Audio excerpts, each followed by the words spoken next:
Nessa noite eu quero compartilhar um pouco sobre a história de Jonas, um profeta que num primeiro momento disse não para uma direção de Deus, entrou numa fria, mas provou da misericórdia do Senhor. Meu irmão, minha irmã, não importa quão grande tenha sido uma decisão errada da sua vida, Deus te ama, Deus quer resgatar e restaurar até aquela área que parece que foi afetada. Meditando na palavra de Deus, o Espírito Santo me chamou à luz para algo. Deus não desistiu de Jonas. Você já pensou nisso? Deus queria resgatar a cidade de Nínive, e Deus falou: Jonas, vai até lá, você vai anunciar uma mensagem para aquela cidade, porque a intenção de Deus era restaurar, salvar, como Ele fez a cidade de Nínive. E Jonas falou não, ou melhor, não falou nada, mas fez uma escolha errada, pegou um barco para ir na direção exatamente oposta da vontade de Deus. Será que Deus precisava de Jonas para salvar Nínive? Deus poderia muito bem escolher qualquer outra pessoa e falar: olha, vai até Nínive, porque eu tenho uma mensagem para aquela cidade. Mas Deus não fez isso. Deus, pela sua misericórdia, Ele ocasionou toda uma situação para resgatar e restaurar Jonas, porque Deus não amava mais a Nínive do que a Jonas, e Deus não amava mais a Jonas do que a Nínive. O amor de Deus é infinito por todos nós e por cada um de nós. Deus te ama, meu irmão, Deus te ama demais. Ele não ama o mundo todo mais do que você, Ele te ama com a mesma intensidade que Ele ama o mundo todo. Ele é um Pai de amor, e você talvez está aí lutando com um pensamento por alguma escolha do passado. Deixa eu te falar uma coisa: o Senhor tem prazer em resgatar a sua vida e em restaurar a sua vida. O verso 1 de Jonas 1 diz: veio a palavra do Senhor a Jonas, filho de Amitai, dizendo: dispõe-te, vai à grande cidade de Nínive e clama contra ela, porque a sua malícia subiu até mim. Jonas se dispôs, mas para fugir da presença do Senhor, para Tarsis, e descendo a Jope, achou um navio que ia para Tarsis. Pagou, pois, a sua passagem, e embarcou nele, para ir com eles para Tarsis, para longe da presença do Senhor. Nós vemos aqui que Jonas foi intencional. É diferente de quando nós não conhecemos o Senhor e vivemos, como a palavra diz, na ignorância. Não conhecemos o Senhor ainda, não conhecemos a sua palavra, e Ele com a sua graça nos alcança. Mas Jonas já conhecia o Senhor, e a Bíblia é muito clara falando que ele se dispôs a fugir da presença do Senhor. Ele pagou o preço da sua passagem, e ele escolheu uma rota. Se você olhar aí no mapa da sua Bíblia, nós podemos ver que o sentido de Tarsis era exatamente o oposto de Nínive. Tarsis ia para cá e Nínive para lá, ou seja, ele escolheu o erro, ele foi intencional, mas mesmo assim, Deus não desistiu de Jonas. E eu quero falar para você: Deus não desistiu de você, Deus não desistiu da sua família, Deus não desistiu dos seus filhos. Ele é um Deus de misericórdia e de amor. E eu quero compartilhar rapidamente 7 princípios que nós podemos observar nessa passagem. Primeiro está no verso 4: mas o Senhor lançou sobre o mar um forte vento, e fez-se no mar uma grande tempestade, e o navio estava a ponto de se despedaçar. Então os marinheiros, cheios de medo, clamavam, cada um ao seu Deus, e lançavam ao mar a carga que estava no navio, para o aliviarem do peso dela. Primeiro, a Bíblia fala que o Senhor mandou um forte vento. Nem todo vento contrário é resistência. Tem vento contrário que é livramento. Nem todo vento contrário é o diabo que está causando. Algumas situações Deus permite até acontecer, não para destruição, mas para livramento, mas para salvação. É interessante que o vento vem para impedir Jonas de ir para a rota errada.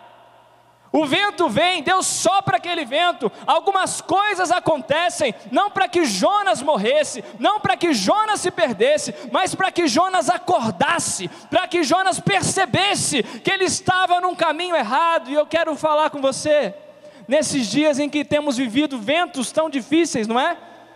Existem ventos ocasionados pela ação do maligno, e nós vemos isso nesses dias também. Mas no meio de tanta situação, eu quero convidar você a refletir, se algumas situações são de fato o maligno te impedindo de progredir, ou a misericórdia de Deus te convidando a refletir sobre algumas rotas, a refletir sobre alguns projetos. Existem projetos que vão sair mais fortalecidos ainda da crise, em nome de Jesus. Os projetos nobres, nós vamos perseverar neles, mas talvez no meio dos seus projetos, da cartela de projetos aí para o seu futuro, tem alguma coisa que não agrada o coração do Senhor, e Ele permitiu que um vento forte viesse, uma situação adversa se manifestasse, não para que você viesse a perder, mas para que você viesse a acordar e discernir a boa, perfeita e agradável vontade de Deus. Nem todo vento contrário é resistência, alguns são livramento. E a palavra diz aí no verso 6, chegou-se a Jonas, o mestre do navio, e lhe disse: que se passa contigo, agarrado no sono? Levanta-te e invoca o teu Deus, talvez assim esse Deus se lembre de nós, para que não pereçamos. Meus irmãos, segunda lição dessa passagem: não durma sem orar, não durma sem orar, não durma naturalmente, não durma espiritualmente, nós precisamos orar. Jonas estava tão anestesiado pela sua obstinação, que a Bíblia fala aqui, que cada marinheiro começou a orar para o seu Deus, cada marinheiro começou a ter uma iniciativa espiritual, e Jonas, que conhecia o Deus de Israel, que tinha uma experiência com o Senhor, que era um profeta, se era profeta é porque ouvia a voz de Deus, ele dormiu. Fala comigo aí na sua casa, misericórdia. Profeta de Deus não pode dormir numa tempestade, profeta de Deus não pode dormir no meio da tribulação, sem antes orar, sem antes buscar a Deus, sem antes buscar discernir a vontade de Deus naquele contexto. Deixa eu te falar uma coisa, acorda para a oração, desperta para a oração. Aqui nós vemos um ímpio chamar a atenção de Jonas para orar.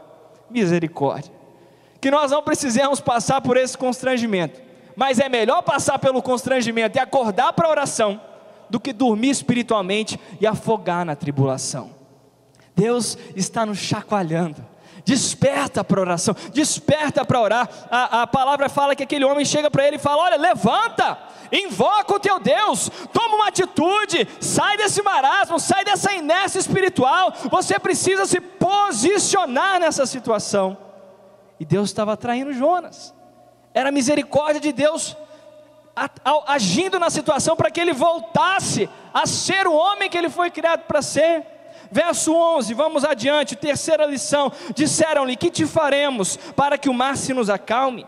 Porque o mar se ia tornando cada vez mais tempestuoso. Respondeu-lhes: tomai-me e lançai-me ao mar, e o mar se aquietará, porque eu sei que por minha causa vos sobreveio esta grande tempestade. Meus irmãos, a terceira lição é: tem tempestade que se acalma com a declaração de palavras de fé, como Jesus fez, mas tem tempestade que só se acalma com arrependimento. É verdade, se existe algum erro não confessado, se existe algum pecado não confessado, ele precisa ser reconhecido e confessado ao Senhor, para que a sua misericórdia de fato nos alcance, o seu sangue nos lave. Não adiantava as águas aquietarem naquela noite, e Jonas continuar na sua obstinação e no seu erro guardado. A tempestade pode até acalmar de fora, mas ela continuaria dentro dele. Aquela inquietação, aquele peso por estar fugindo da presença do Senhor. Eu quero falar para você nessa noite: você não precisa fugir da presença do Senhor por causa de um erro. Existe perdão, existe misericórdia. Talvez você se lembrou de alguém agora, após o culto você vai mandar esse link da palavra para ele, porque Deus está chamando essa pessoa. Não fuja da minha presença, corra para mim, corra para mim. Jonas reconheceu: olha, eu errei, eu sei que eu errei. E a próxima atitude de Jonas, nós podemos ver aí no verso 15: e levantaram a Jonas e o lançaram ao mar, e cessou o mar da sua fúria. Olha só, Jonas preferiu ser lançado no mar em fúria e depender da misericórdia de Deus, do que continuar na falsa segurança do navio da desobediência. Presta atenção nisso, porque isso é um princípio maravilhoso do Senhor. Algumas vezes, para nos lançarmos na misericórdia de Deus, nós vamos ter que nos expor, nós vamos ter que reconhecer que erramos, e vamos ter que abrir mão de algumas coisas que parecem nos dar segurança, mas se não estão de acordo com a palavra de Deus, são falsa segurança. Jonas preferiu depender do Senhor no meio de um mar, do que continuar na obstinação do erro, na obstinação de uma escolha errada. E quando ele foi lançado ao mar, ele não foi destruído pelo mar. A palavra diz que a fúria cessou. Quando um homem ou uma mulher fala: Deus, eu quero reconstruir com o Senhor, eles não provam da fúria de Deus, eles provam do abraço de Deus, do Deus de misericórdia, do Deus de restauração. E aí a palavra diz no verso 17: deparou o Senhor um grande peixe para que tragasse Jonas, e esteve Jonas 3 dias e 3 noites no ventre do peixe. Verso 1 do capítulo 2: então Jonas, do ventre do peixe, orou ao Senhor seu Deus. E aí você vê a oração, e você vê o louvor de Jonas. Deus mandou um peixe para ajudar no resgate de Jonas, e a palavra diz que dentro daquele peixe, quando ele não tinha autonomia nenhuma para dirigir o peixe, ele não tinha poder de controle sobre o peixe. Talvez nós estamos assim, né? Nos sentindo à deriva. Parece que eu estou dentro de uma situação escura, desconfortável, que eu não tenho controle nenhuma sobre ela, eu não consigo ver fora do peixe, eu não consigo ver muito além, eu não consigo ver o futuro, eu mal consigo ver com os olhos naturais para onde eu estou indo. O que eu posso fazer nessa hora? O que Jonas fez: eu posso orar e louvar ao Senhor. E você vê o capítulo 2 todo, Jonas orando e louvando ao Senhor, Jonas orando e louvando ao Senhor, dentro do peixe, dentro da tribulação, sem ver muito além nos olhos naturais, mas ele começa a orar, ele começa a glorificar, e à medida que ele está orando e louvando ao Senhor dentro do peixe, Deus começa a guiar o peixe. Jonas não sabe o que está acontecendo, Jonas só está louvando, Jonas não tem o discernimento natural para onde está indo, ele só está orando, e Deus, na sua soberania, vai guiando o peixe, vai guiando o peixe, vai guiando o peixe, até que no verso 10, falou pois o Senhor ao peixe, e este vomitou a Jonas na terra. Enquanto Jonas louvava e orava no meio da sua tribulação, Deus conduzia aquela tribulação para que Jonas saísse dela num lugar seguro. Eu quero falar isso para você nessa noite, meu irmão. Creia nisso. Louve ao Senhor no meio da dificuldade. Clame ao Senhor no meio da dificuldade. Você pode até não ver o que está acontecendo muito além, mas o Senhor não só vê, como tem a palavra sobre cada detalhe que está acontecendo. Enquanto ele louvava, enquanto ele orava, Deus guiava o peixe. Esse é o quinto princípio que nós vemos. Enquanto nós louvamos a Deus na tribulação, Ele está nos conduzindo para o lugar seguro. Isso está ligado ao a sexta lição dessa passagem. Pense comigo: se o peixe abrisse a boca antes dos 3 dias, se o peixe lançasse Jonas fora de dentro dele, antes daqueles 3 dias, Jonas não seria salvo, Jonas morreria afogado. Deixa eu te falar uma coisa: Deus sabe a hora certa de agir. Deus tem um propósito em cada dia de tribulação. Deus tem um propósito em cada situação adversa. Se a porta não se abriu ainda, não é porque faltou poder a Deus, não é porque faltou bondade a Deus, é porque Ele está te guardando, Ele está preparando o momento certo para você, porque talvez se você saísse antes, aquilo não seria bênção, mas seria maldição.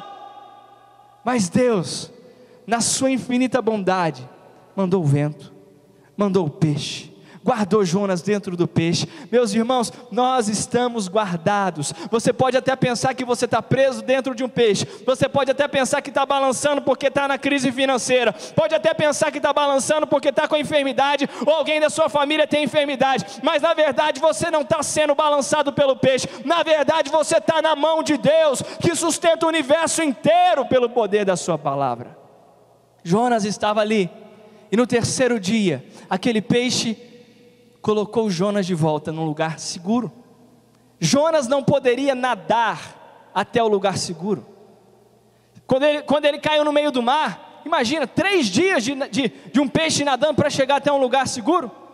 Jonas não poderia na força natural. Não tente sair dessas situações sem Deus, não tente vencer os desafios da vida sem o Senhor. Ele é o Deus Todo-Poderoso. Nós precisamos nos lançar na misericórdia e confiar na sua palavra, e como igreja louvá-los a Ele juntos, e intercedemos ao Senhor, porque Ele, de uma forma sobrenatural, Ele pode vir andando sobre as águas, e eu vejo aquela maravilha dele acalmar a tempestade. Ou Ele pode me colocar dentro de um peixe, onde eu não vejo nada, mas Ele continua com a sua majestade, e me livra daquela situação. Tudo depende da misericórdia de Deus. E a sétima lição dessa passagem, está no primeiro versículo do capítulo 3. A Bíblia diz: veio a palavra do Senhor segunda vez a Jonas, dizendo.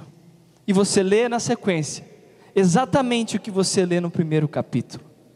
Deus tem uma nova chance para você. Deus tem uma nova chance para você. Deus tem uma nova chance para você. Ele podia ter desistido de Jonas, ele podia ter destruído Jonas, ele não precisava de Jonas para fazer a vontade dele em relação a Nínive, mas ele amava Jonas. E Deus te ama. Eu não sei quantas vezes você já, talvez obstinadamente disse não para o Senhor, comprou passagens erradas, entrou em navios errados, mas Ele não desistiu de você, e Ele não quer só te resgatar do barco errado, Ele não quer só te resgatar do mar em fúria, Ele não quer só te resgatar do ventre do peixe, Ele quer restaurar o chamado dEle para a sua vida, Ele quer encher a sua vida de propósito, como Ele fez com Jonas. Jonas, vai e anuncia a minha mensagem. Meu filho, vai e leva a minha palavra. Minha filha, vai e seja um canal de amor de Deus para a sua casa, um canal de Deus para a sua cidade, para a nossa nação. Aleluia, aleluia. O resgate de Jonas, o resgate de Jonas. Deus nos resgatou. Que coisa maravilhosa é saber que nós não estamos dentro de um peixe, nós estamos dentro da vontade de Deus. Ele está nos guiando para onde Ele quer nos guiar, quando estamos rendidos em quebrantamento, em dependência, em oração, em adoração. Ele está nos guiando a um porto seguro, em nome de Jesus. Aleluia.